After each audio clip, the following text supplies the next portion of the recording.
This is Channel 2 News, coverage you can count on. You just want to hug them all, let them know how much you missed them. More than 30 men and women of the Nevada Air National Guard are back home tonight after a deployment to Kuwait. Their homecoming is our Channel 2 News big story at 5:30. I love these stories. I do too. Some of the air crew and maintenance personnel have been gone as long as 6 months. Good evening, I'm Kristen Remington. I'm Wendy DeMonte. Thank you for staying with us tonight. The Guardsmen were assigned to the 386 Air Expeditionary Wing. That's a tactical airlift hub for resupply missions. Paul Nelson was at the Nevada Air National Guard base when the crew landed this afternoon. He joins us now in the newsroom with more. Paul, what a very emotional day for these servicemen and women and their families. Yeah, Wendy, there were lots of tears of joy for some of the crew and their family members. Their job was to provide combat service support to land forces throughout the Persian Gulf, and now they're back at home in northern Nevada. It's not uncommon to see a C-130 landing in Reno, but this one is carrying more than 30 Nevada Air Guardsmen that have been serving overseas for quite some time. You hear the landing gear go down, you really find out we are getting ready to be home. We're getting to see friendly faces, we're going to see the ones we love, and it's almost overwhelming.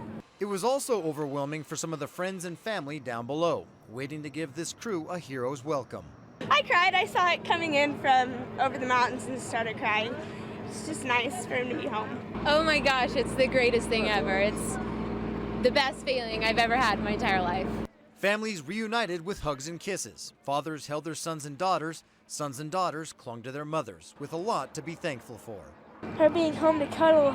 Senior Airman Alana Vick's family greeted her with a welcome home banner as she got off the plane. I had no idea there would be so many. It's actually my first deployment. Some of these guys have been gone for 6 months, and that can seem much longer when you've got a little one at home. Finally, it's family time.